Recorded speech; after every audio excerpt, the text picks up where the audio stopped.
103회 우리 총회 주제가 영적 부흥으로 민족의 동반자 되게 하소서인데요. 이것은 100회기 때 앞으로 4년간 총회 주제의 방향을 개혁하는 교회 민족의 희망으로 정하고 그 일환으로 정해진 것입니다. 이 주제에 대한 해설서가 홈페이지에, 총회 홈페이지에 올라와 있으니까 여러분들이 한번 받아보시면 좋을 것 같습니다. 이 103회기 주제는 교회가 민족의 동반자가 되기 위해서 영적 부흥을 이루어야 한다는 뜻입니다. 그러니까 교회 영적 부흥이 목적이 아니라 교회가 민족의 동반자가 되는 것이 중요 목적으로 설정되어 있습니다. 영적 부흥은 그 목표를 향해 가기 위한 과정이라고 말할 수가 있죠. 그러나 과정이긴 하지만 실제로 교회의 영적 부흥이 없이는 민족의 동반자가 될 수 없다는 뜻이므로 영적 부흥 역시 대단히 중요한 목표라는 것을 알 수 있습니다. 따라서 이 시간에는 먼저 영적 부흥이 무엇인지 우리 한번 살펴보고 이어서 민족의 동반자됨이 무엇을 뜻하는지 생각해 보려 합니다. 여러분, 영적 부흥 그럴 때 이게 무엇을 뜻하는 것일까요? 한마디로 정의하기는 어려운 것 같습니다. 교회가 영적으로 거듭나고 영적으로 새로워지고 영적으로 성장한다는 뜻이라고 하겠는데, 그러면 여기서 영적이란 말은 무슨 뜻일까? 것입니다. 초대교회가 다락방에 모인 제자들 무리 가운데 성령이 오시면서 시작되었고 초원의 불길처럼 지중해 연안으로 복음이 전파되었습니다. 이런 초대교회를 우리는 영적인 교회, 영적으로 부흥한 교회라고 할 수 있을 것입니다. 혹은 우리나라 역사에서 1907년 한국교회 대부흥운동과 연관시켜서 생각해 본다면 이때 부흥회는 이제 사경회를 중심으로 이루어진 것으로 하나님의 말씀에 대한 열정과 그 말씀을 바탕으로 한 회개와 거듭남으로 새로워진 교회를 탄생시켰습니다. 우리는 이때의 한국교회가 영적으로 부흥하였던 시기라 그렇게 배웠습니다.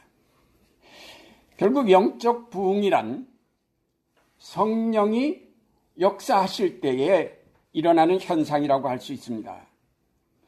성령이 이끄실 때, 역사하실 때 그 이끄심을 따름으로 일어나는 변화이고 변화를 통하여 하나님의 나라를 세워가는 과정이다. 그렇게 얘기할 수 있을 것입니다.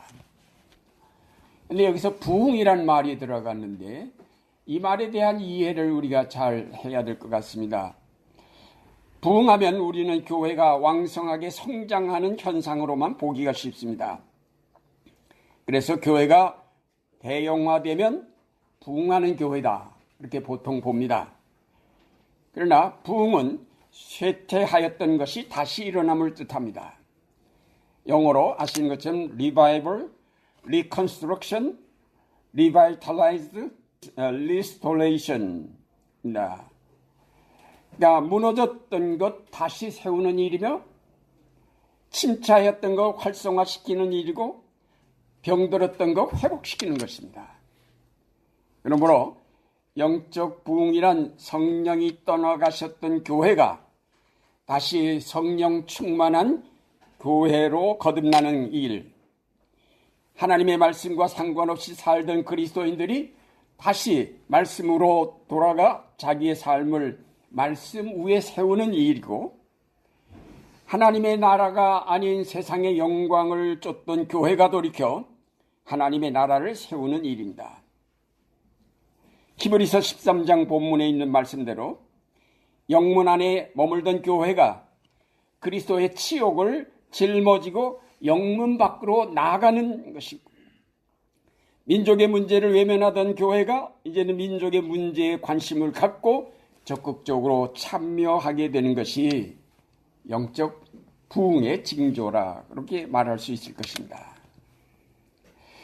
이런 영적 부흥은 결국은 성령의 역사로 말미암은 것이기에 따라서 우리가 이런 성령에 대한 이해가 전제되어야 합니다. 성부, 성자, 성령 삼위일체 하나님은 각각 그 역할이 다릅니다. 성부 하나님은 창조와 구원의 역사 전반을 주관하셨고, 성자 예수 그리스도는 성육신하시어 고난당하심으로 타락한 만물을 새롭게 하셨으며, 성령은 새 하늘과 새 땅이 실현되는 하나님 나라를 이루시기 위해서 역사하십니다. 어제가 성령 강림주일이었죠. 여러분들 다 성령 강림에 대해서, 성령에 대해서 설교하셨으리라고 봅니다. 다시 한번 성령이 하시는 일이 뭔가 우리가 다시 한번 좀 살펴볼 필요가 있지 않을까 그렇게 생각합니다. 먼저 구약에서 성령은 어떻게 역사하셨을까?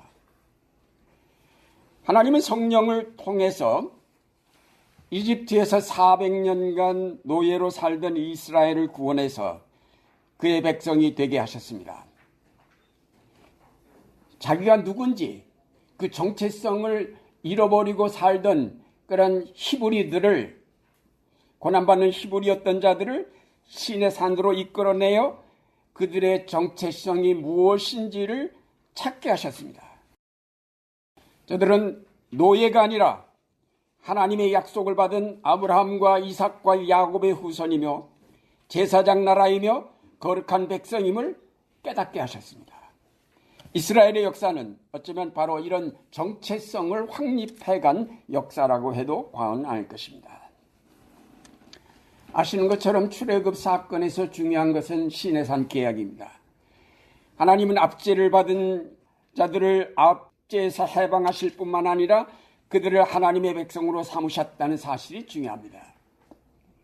그러니까 이집트에서 노예 생활을 하던 그들을 하나님의 백성 되게 하시려고 그들에게 친히 나타나셔서 십계명을 비롯한 율법을 주셨습니다. 그리고 계약을 맺어 너희가 내 말을 잘 듣고 내 언약을 지키면 너희는 열국 중에서 내 소유가 되리라고 하셨습니다. 출애굽 사건의 중심은 바로 이스라엘을 압제자에게서 해방해서 하나님의 백성 되게 하는 과정이라 그렇게 말할 수 있습니다. 그러니까 해방 그 자체가 목적이 아니라 하나님의 백성 되게 하는 것이 목적이었던 것입니다.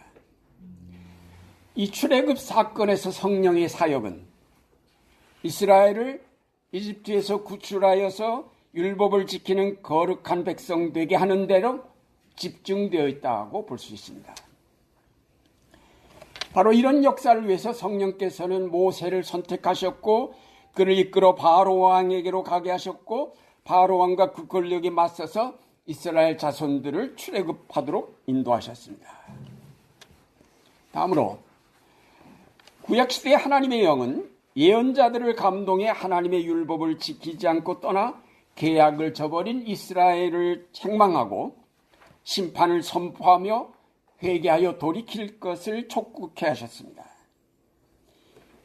이 성령에 의해 감동된 예언자들은 한결같이 출애굽 전승에 입각해서 계약을 충실하게 지킬 것을 촉구하였고 충실하지 못한 그들의 죄를 지적하고 심판을 선고했고 회개를 촉구했습니다. 성령께서는 이런 예언을 위해서 예언자들과 함께 하셨고 그 예언자들로 하여금 그 포악한 왕들 앞으로 이끌어 그 왕들에게 하나님의 말씀을 전하게 하셨던 것입니다. 그러나 현실적으로 이스라엘이 계약 백성으로 충실할 수 있으리라는 기대가 없어졌을 때 예언자들은 멀리 종말을 바라보면서 미래에 이루실 하나님의 역사로 새 계약을 제시하였습니다. 이와 같이 하나님의 영은 성령께서는 예언자들에게 임하셔서 하나님 나라의 역사를 보게 하셨고 그 역사를 증언하게 하셨습니다. 성령은 예언자들의 역사의식을 일깨워 이스라엘 민족의 종말의 성취를 바라보게 하셨던 것입니다. 이스라엘이 이런 성령의 이끄심, 이 예언자들을 통하여서 들리는 하나님의 음성을 따랐을 때는 그 나라가 번영하였지만 그렇지 않았을 때는 나라가 어려움을 겪었고 마침내 북이스라엘도 남유다도 멸망하였고 바벨론의 포로가 되어갔습니다. 이와 같이 성령께서는 오늘도 우리의 정체성을 찾게 하십니다. 우리가 이 땅에 속한 백성이 아닌 하나님 나라의 시민이요 그 백성임을 깨우치고 계십니다. 동시에 오늘날의 역사를 통해 계시되는 하나님의 뜻이 무엇인지를 일깨우십니다. 우리가 성령의 이런 이끄심을 올바로 받아들여서 따를 때에 영적 부흥이 일어나게 될 것입니다.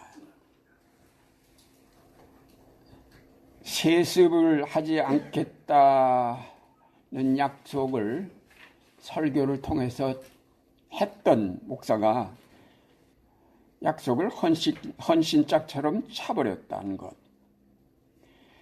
은퇴하고도 교회 분쟁을 일으키는 목사, 학위 논문 표절과 허위 이력이 드러났음에도 조금 더 부끄러워하지 않는 목사는 제가 볼 때 정체성을 잃어버린 사람들인 것 같습니다.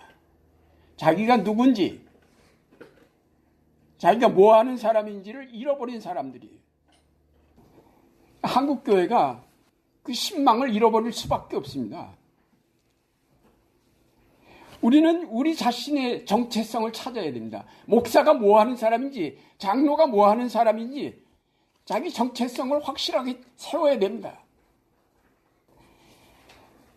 저들이 회개하고 약속을 따라 유일하신 아들을 아끼지 아니하신 하나님, 자기 희생을 통하여 구원의 역사를 완성하신 예수 그리스도를 믿고 섬기는 그리스도인의 정체성을 되찾을 때에 한국교회는 영적으로 부흥할 것입니다. 다음으로 신약시대에 이르러 성령께서 어떻게 역사하셨는지 살펴보고자 합니다. 성령은 예언자들이나 예수님에게 임하여서 저들을 푸른 풀과 쉴만한 물가로 인도하신 것이 아니라 문제가 있는 곳, 고난이 있는 곳, 억압과 부정이 있는 곳, 전쟁과 폭력이 난무하는 곳으로 인도하셔서 십자가를 지게 하셨습니다. 저는 성령께서 임자 충만케 성령이여 충만하소서 라고 기도하기가 두렵습니다. 왜? 성령께서 내게 충만하신다면 성령이 나를 어디로 이끌실까? 편안한 곳으로, 큰 교회로 이끄실까 하는 겁니다. 여러분, 누가복음 4장 예수님이 성령 충만한 존재임을 누가가 계속 강조하였는데 1절에 예수님께서 성령 충만함을 입어 요단강에서 돌아와 광야에서 40일간 성경에 보면 성령에 이끌리시어 그랬습니다. 예.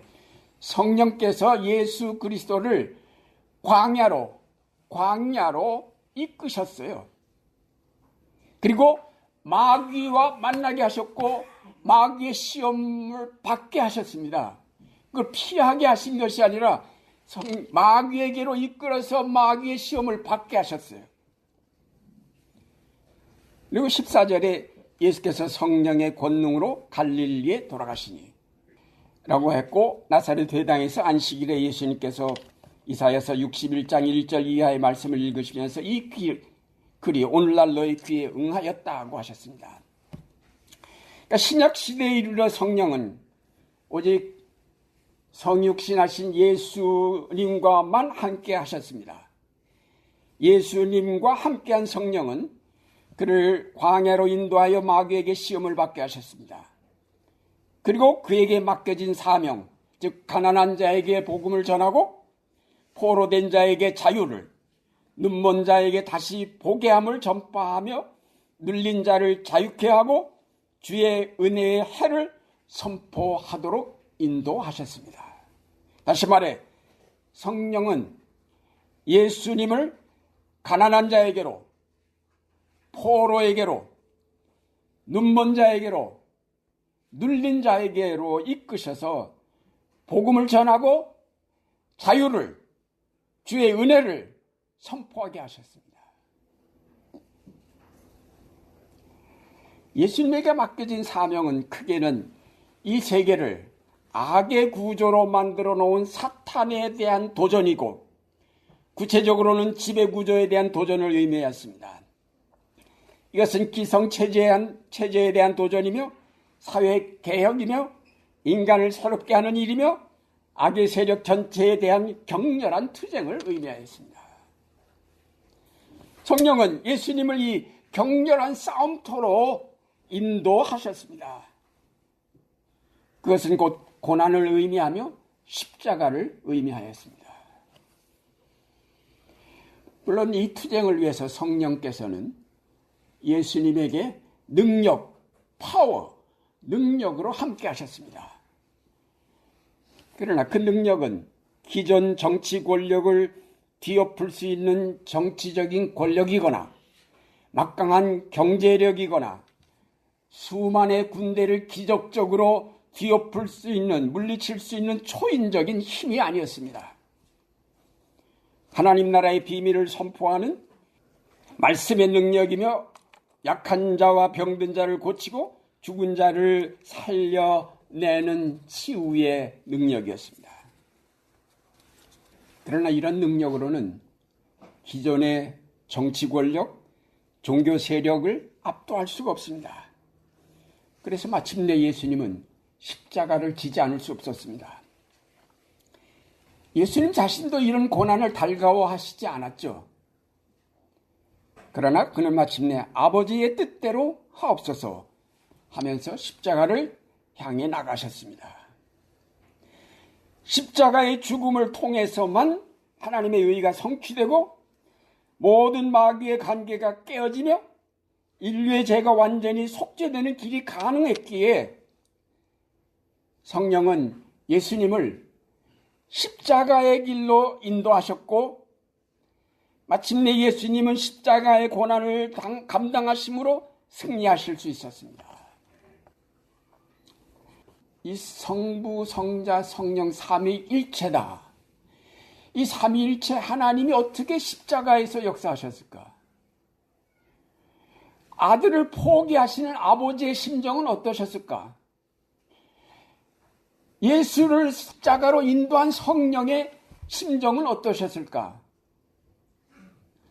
결국 아버지도 성령도 성자 예수 그리스도처럼 똑같은 고통을 겪습니다. 여기에 이제 이 십자가의 놀라운 은총과 사랑이 있는 것이죠. 결국 예수님과 함께한 성령은 그를 영광의 자리로 이끄신 것이 아니라 사탄에게로, 고난의 골짜기로, 십자가로 이끌어서 메시아가 되도록 사역하셨습니다. 그 길이 하나님 나라를 향한 길이었기 때문입니다. 오늘 우리 세계가 직면하고 있는 문제는 전쟁과 기아, 억압과 착취, 생태계의 파괴와 생명의 위협, 불의와 도덕성의 타락입니다. 성령께서는 오늘도 이런 문제들을 해결하시려고 교회들로 하여금 이런 문제들에 직면하게 하신 것입니다.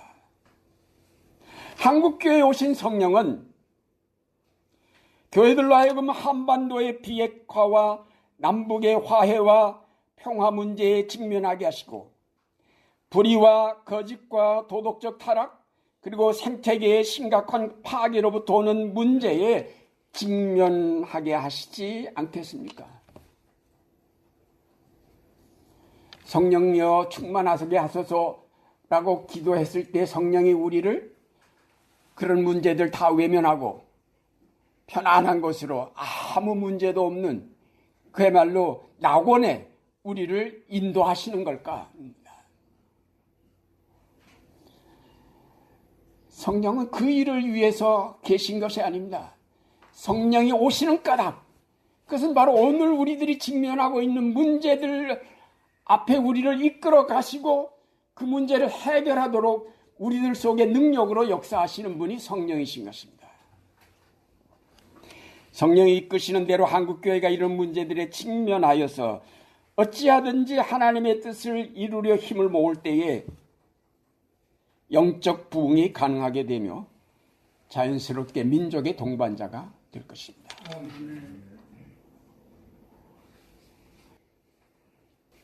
다음으로 우리 바울의 서신에서 잠깐 보겠습니다.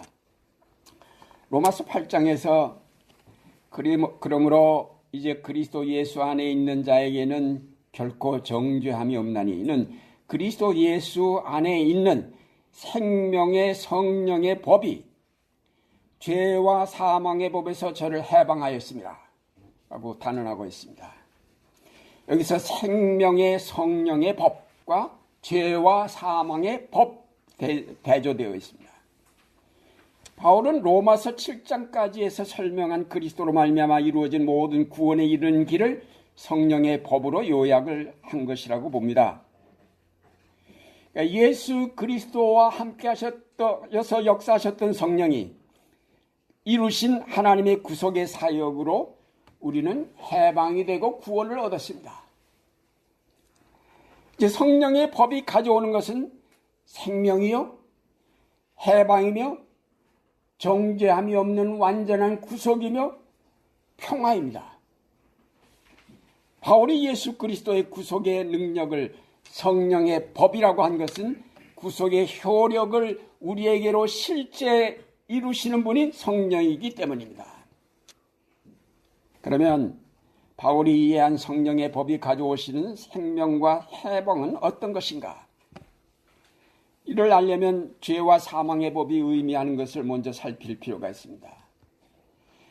죄와 사망의 법은 단순히 인간의 원죄만을 지적한 것이 아니라 거기서 발생한 모든 악의 구조까지도 포함합니다.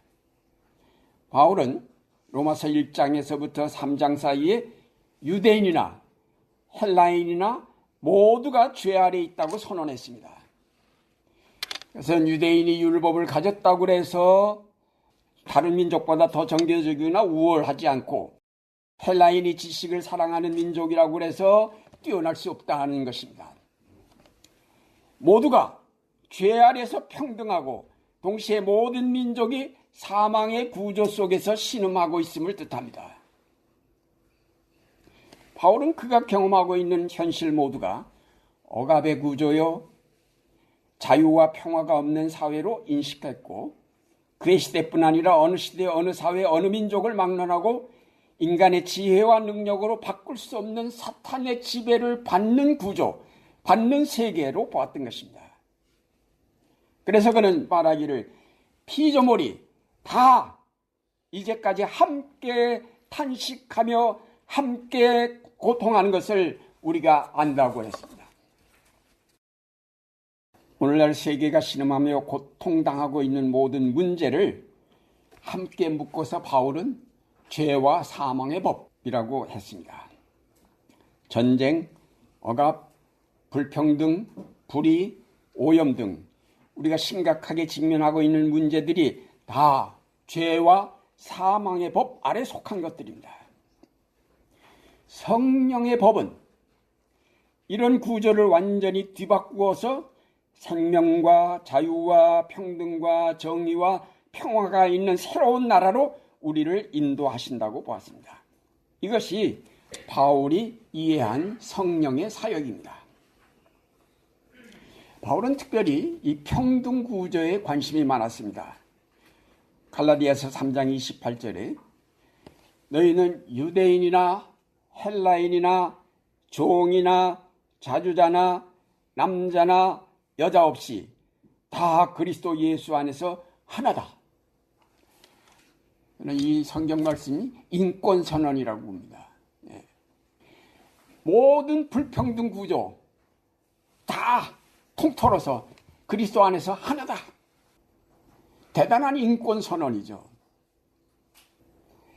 이 말은 민족의 차별, 인종적 구분, 사회 계층 간의 차이, 남녀 성적 차별 없이 모두 극복된 평등한 사회의 실현을 의미합니다.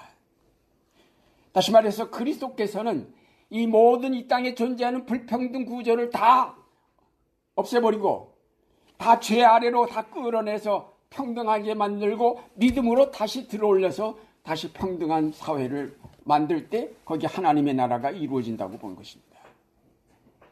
바울은 로마서에서도 같은 주장을 했습니다. 곧 예수 그리스도를 믿음으로 말미암아 모든 믿는 자에게 미치는 하나님의 의인이 차별이 없다.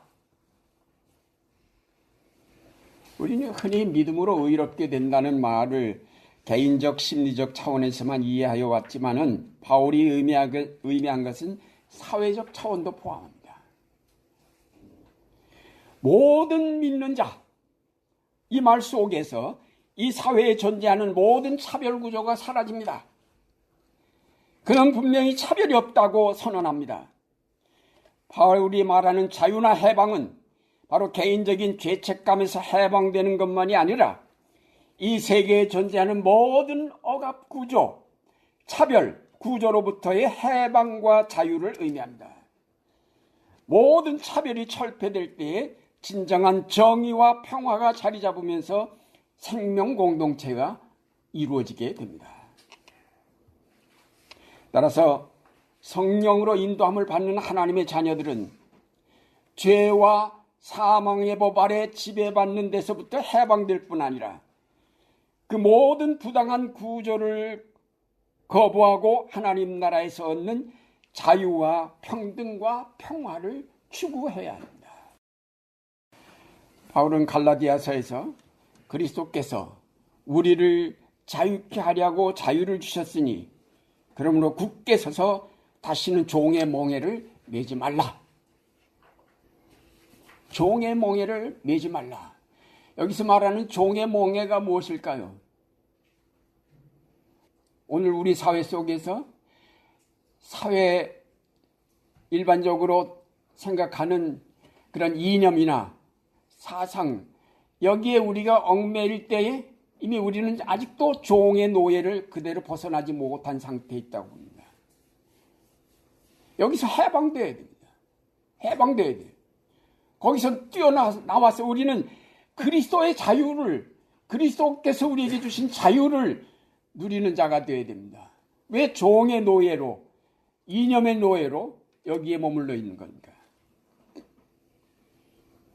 그리스도 안에서 철폐된 할례를 갖고 형제 안에 이루어진 평등을 깨트린 일을 사도 바울은 단호히 거부했습니다.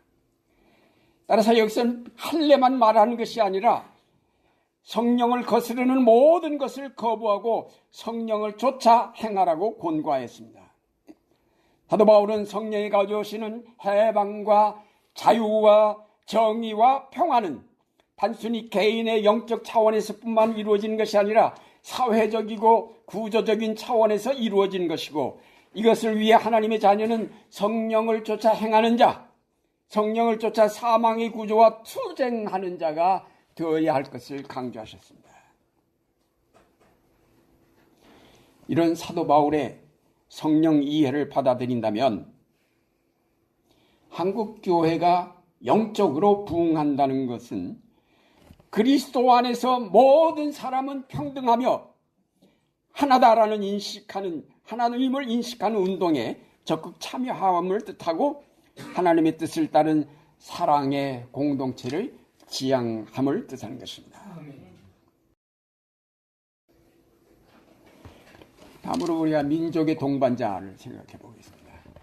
위에서 본 대로 한국 교회가 성령의 이끄심을 따르게 되면 자연스럽게 민족의 동반자가 될 것입니다. 왜냐하면 이 한반도에 임하신 성령께서는 한반도에 살고 있는 민족이 겪는 분단에 의한 고통, 이념에 의한 갈등, 권력 다툼에 따른 온갖 불의와 악행, 신자유주의를 따른 경제정책으로 말미암아 겪는 불평등, 멈출 줄 모르고 성장만 추구하는 국가 경제정책으로 파괴되어가는 생태계, 농촌의 붕괴로 말미암아 식량 자급이 어려워짐으로 닥칠 식량의 위기, 다양한 미디어를 통해 전파되는 가짜뉴스와 도덕성의 붕괴, 핵발전소와 핵무기에 의한 인류 멸망의 공포, 다문화, 다민족, 다종교 사회로 변하면서 겪는 갈등 등을 보시면서 한국교회로 하여금 이런 문제들을 직시하게 하시고 그 문제들을 해결하라고 그리로 인도하고 계심이 분명합니다. 이런 문제들을 외면한 채 복음을 전할 수 없고 그렇게 전한다 한들 그 복음이 복음일 수 없는 공허한 울림이 될 뿐입니다. 따라서 한국교회가 성령의 이끄심에 순종하여 영적으로 부흥하게 되면 자동적으로 민족의 문제를 만나게 되고 민족과 함께 그 문제 해결을 위해 투쟁하지 않을 수 없게 될 것입니다. 아니 이와 같이 한국교회가 민족의 동반자가 되려고 노력할 때에 영적으로 부흥하는 교회가 될 것이라고 봅니다. 여기서 이제 한 가지 짚고 넘어갈 것은 민족의 동반자가 된다고 해서 그것이 우리 신앙이 지향하는 궁극적인 목표는 아니라는 점입니다. 우리 신앙의 궁극 목표는 민족의 구원이나 번영이 아닌 하나님 나라입니다. 이스라엘 민족은 하나님의 선민이라 하여 하나님이 자기들 민족 가운데만 계시고 자기들만 구원하신다는 착각을 하였는데 우리가 민족을 강조하다 보면 이런 착각에 빠지기가 쉽습니다. 아시는 것처럼 성령은 어느 한 민족 가운데만 역사하시는 것이 아니라 세계 모든 민족 가운데 역사하십니다. 민족은 세계의 한 부분, 한 단위일 뿐입니다. 민족은 현재 우리가 사는 자리, 우리가 살아가야 할 역사 현장, 하나님이 우리에게 허락하신 땅, 우리가 함께 살아가야 할 사람들 등을 모두 포함하고 있는 개념, 민족이라고 할 수 있지 않을까 하는 것입니다. 민족은 한국교회가 하나님 나라를 실현해 가도록 우리에게 주어진 한 단위라고 보겠습니다. 민족이 정의로운 민족이 되도록 혹은 이 민족 가운데 하나님의 통치가 실현되도록 하는 일은 곧바로 하나님 나라 실현과 직결된다는 말입니다. 따라서 한국교회가 이 민족의 동반자가 된다는 것은 이 민족이 당면한 역사의 모든 불합리와 모순과 불의와 맞서면서 여기에 하나님의 나라를 실현하겠다는 뜻이 됩니다. 그 단위를 국가가 아닌 민족으로 잡은 것은 우리 민족이 하나의 국가를 이루지 못하고 있기 때문입니다. 그러면 오늘날 우리 민족이 당면한 문제들이 무엇일까요? 많은 문제가 있지만은 한국교회가 관심을 갖고 기도하고 노력해야 할 중요한 문제들 중 몇 가지만 짚어보려고 합니다. 첫째로 남북분단의 문제입니다. 남북분단은 전쟁을 비롯한 여러 가지 부작용으로 우리 민족을 괴롭혀 왔습니다. 이 문제가 해결되지 않고는 평화로운 삶을 기대할 수가 없습니다. 작년에 남북 정상회담이 3번 있었고 북미 회담이 작년과 금년에 걸쳐 2번 있었습니다.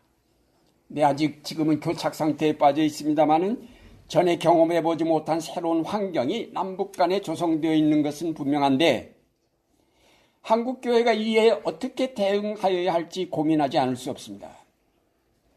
오랫동안 우리 속에 지녀왔던 반공 이념으로는 새로운 환경에 대응하기가 어려운 것이 사실입니다. 성령께서 계속 이 역사를 변화시키시는데 교회는 그 변화를 따르지 않고 과거에 가졌던 생각이나 이념만을 고집해간다면 결국 교회는 그 역사 진전에서 탈락될 수밖에 없을 것입니다. 성령은 한국교회를 떠나실 것입니다.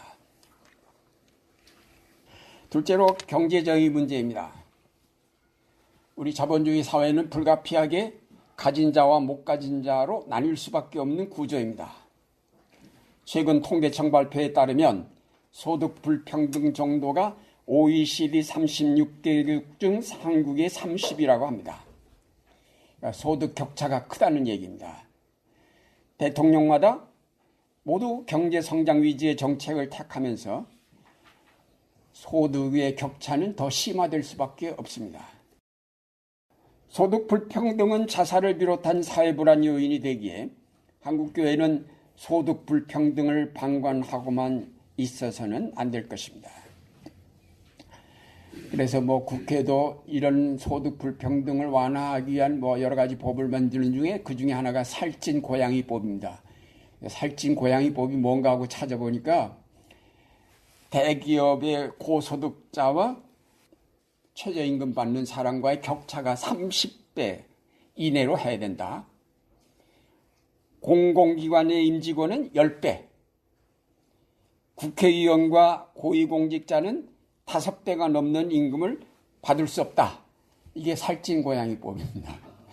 근데 지금 국회에 계류 중이고 논의조차 되지 않고 있습니다. 우리나라 조세 비율이 26.9%로 OECD 평균은 34.2%에 많이 못 미치고 있습니다. 정권이 바뀌어도 함부로 세금 올리겠다는 말을 못 꺼내요. 꺼냈다가는 정권 자체가 위태로우니까 조세 비율을 높이자는 말을 못합니다. 대기업들에게서 좀 더 높은 조세를 매겨서 세금을 더 받아내야 되는데 난리가 나는 거죠. 못하고 있는 겁니다. 근데 지금 OECD 평균은 34%인데 우리는 지금 26%, 27% 정도밖에 안 됩니다. 교회들이 이런 거 구체적으로 우리가 이런 부익부, 빈익분 이거 문제다.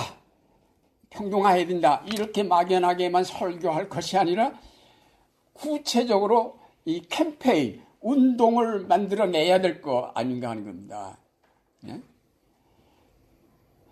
교회가 앞장서서 조세 올리자 그럴 수는 없겠지만은 그러나 오늘 사회 문제 이 빈부의 격차를 줄이기 위해서는 어쩔 수 없이 조세를 좀 올려야 된다.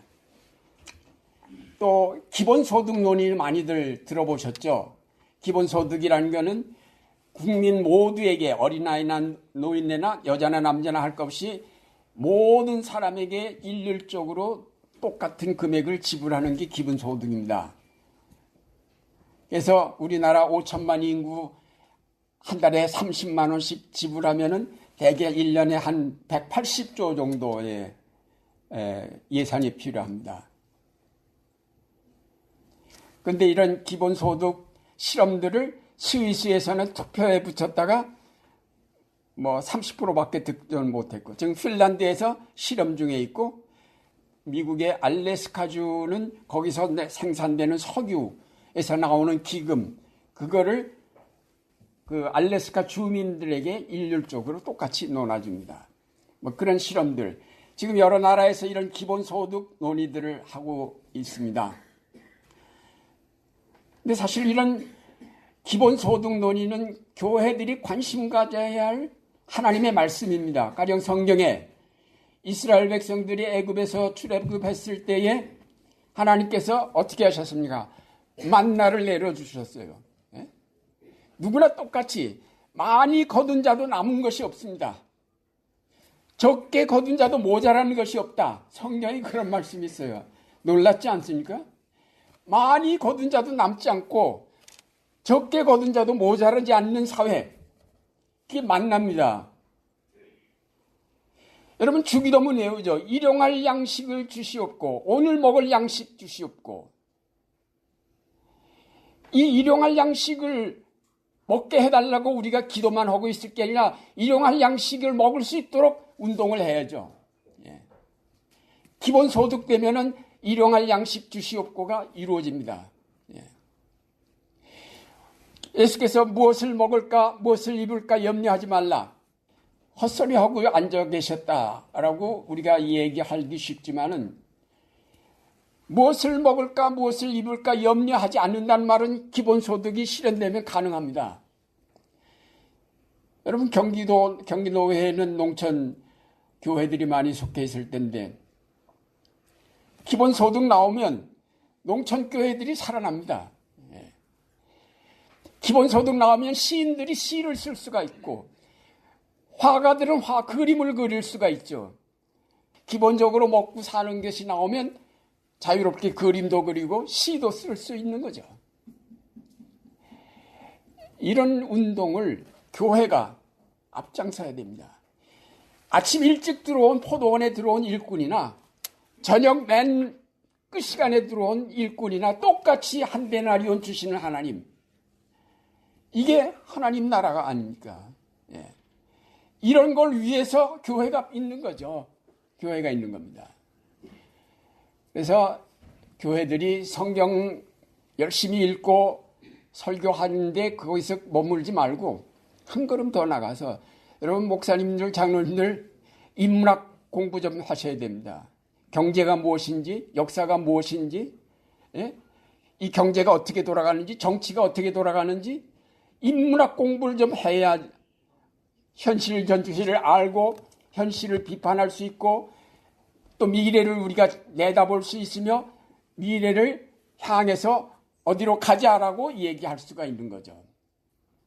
지금 말씀드린 환경 문제라든지 이런 기본소득 문제라든지 이런 모든 것들에 대해서 우리가 깜깜해요. 경제 지식이 없고 뭐 과학 지식이 없고 하니까 이런 문제들을 설교하기도 어렵고 설교해도 누가 제대로 들어주지도 않는데, 그러니까 교회가 밤낮 하는 설교가 허공을 치는 겁니다. 현실과 너무 떨어져 있어요. 예. 오늘 우리들이 성령이 우리를 이끄실 때에 이런 문제들 이끄실 때 우리가 보면서 공부해야죠. 경제 문제 공부하고 정치 문제 공부하고 환경 문제 공부하고 핵 문제 공부하고 공부해야 됩니다. 공부 안 하고 그냥 되나요? 공부해야죠. 그래서 설교도 그리고 캠페인도 우리가 앞장서서 나갈 수 있는 것이라고 봅니다. 셋째로 탈원전 문제입니다. 지난 5월에 전남 영광에 있는 한빛 1호기 원자로에 문제가 생겨가지고 자칫 큰 사고가 일어날 뻔했습니다. 우리나라 원전이 가장 안전하다고 그러는데 천만의 말씀입니다.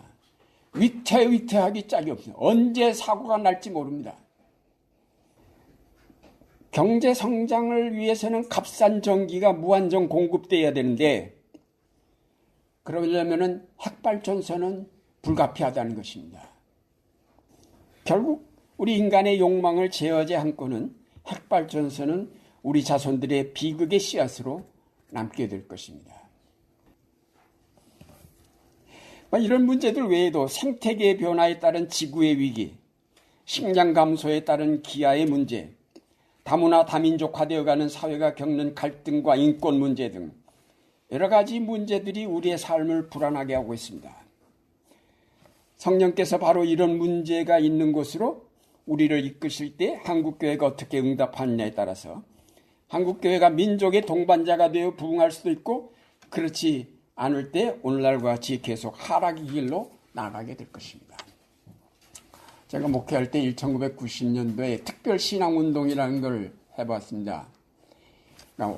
특별신앙운동을 환경운동, 통일운동, 그리고 경제정의 실현운동 이렇게 세 가지로 잡아가지고 뭐 기도문 만들고 구체적인 실천사항 만들고 강사 불러다가 강의하고 그리고 매일 시간 정해서 그 기도문을 정해놓고 기도문 정해서 읽고 그리고 환경운동 뭐 우리 환경 폐지 모은다든지 비료 만들어 쓴다든지 하는 구체적인 운동 전개하고 그리고 이제 통일운동을 위해서는 북방선교헌금 하자.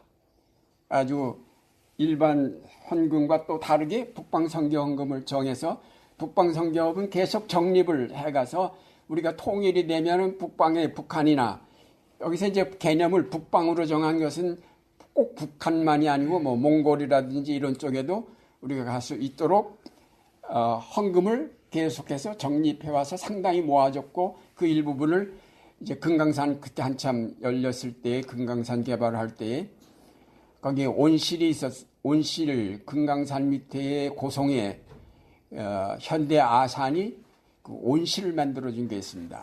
그 온실에서 채소들이 나오고 그 채소를 금강산 관광객들에게 공급하는 이제 그런 온실을 지어준 거 있는데 그때 한번 안동교회도 일부 돕고 그래서 한번 가봤습니다.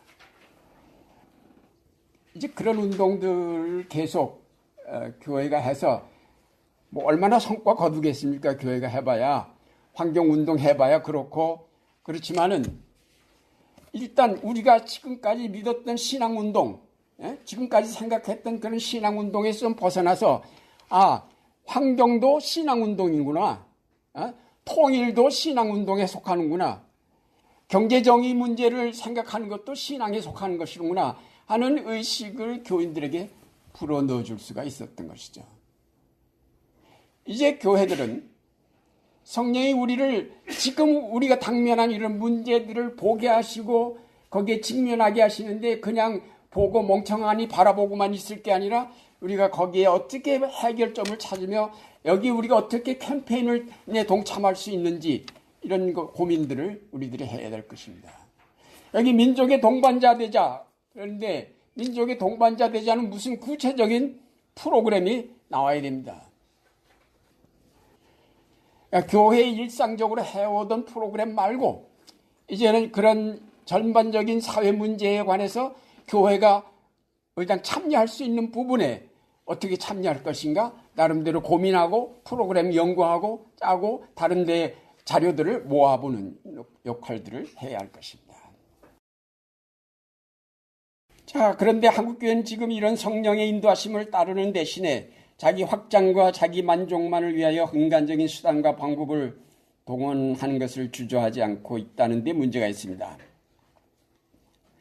교회를 혼란한 사회로부터의 도피소로 삼아서 안주하고 거기에 자기들끼리 낙원을 만들려 하고 있는 것이 한국교회의 실상입니다. 오늘 아침 신문에도 교회 문제가 또 나왔습니다.